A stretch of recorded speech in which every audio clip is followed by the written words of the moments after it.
Que además fui conejillo de indias tuyo. ¿Cierto? Yo Sí, es verdad. aquí donde Apoyándome a me tope. sometió a un estudio científico, o yo me fui voluntario, voluntario forzoso, en el cual me dejabas el móvil. Compromisos de la amistad, ¿eh? Sí.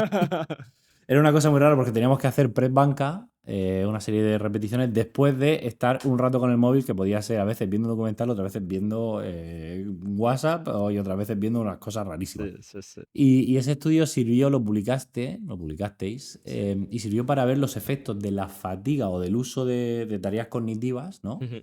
Con luego viendo el rendimiento deportivo o del Efectivamente. ejercicio. ¿Qué aprendiste con todo eso? Pues es una cosa muy interesante. Yo, es curioso porque justo como te comentaba antes, un profesor pues me llamó mucho la atención sobre temas del sistema nervioso, ¿no? Cuando me daba clase en la universidad. Entonces yo empecé mi doctorado por ahí y tal. Bueno, luego este profesor se fue a Coruña, un follón, ¿no? Pero yo empecé una segunda tesis. Y en Ujú. esa segunda tesis yo en ese momento estaba colaborando con un investigador que se llama Joshua Gray, que en plan la gente que conozca a Brad Ujú. Schoenfeld, que sean poquitos, pero bueno, seguro que lo conocen los más frikis. Pues justo estaba colaborando con él en un paper sobre esto y a mí me llamaba un Ujú. montón la atención y decía, pero vamos a ver, ¿cómo una fatiga que se genera a nivel mental influye tanto en el rendimiento físico en el entrenamiento de resistencia? Es decir, cuando hay que salir a correr, en bici, etcétera. Entonces, justo orienté mi tesis por ahí. En el estudio en el que participaste, pues medíamos este tipo de cosas y la verdad que estuvo interesante. Incluso la estancia que hice en Alemania también iba por esta vía, pero más descubriendo mecanismos.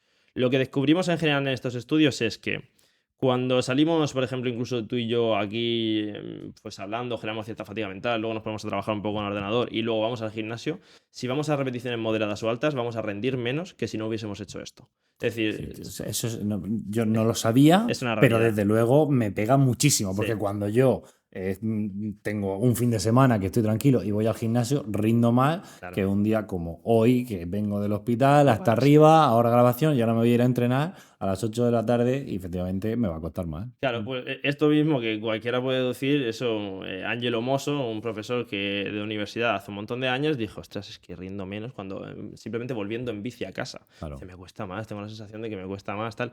Y justo veía que le subía la fiebre, que a su compañero le pasaba lo mismo, que cuando hacía una tarea de resistencia ante una carga que se ponían de fuerza de agarre, tardaban menos tiempo en que se le cayese la pesa. Entonces, pues todo eso empezó ahí, ¿no? Lo que pasa es que luego se investigó mucho en resistencia, se veía que efectivamente que en la bici, y corriendo, que la fatiga mental afectaba un montón.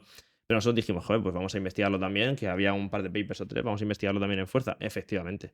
Es que a repeticiones moderadas o altas, si tú tienes fatiga mental después de trabajar, incluso conducir con tráfico, cualquier cosa que te genere fatiga mental, vas a rendir menos a repeticiones moderadas o altas.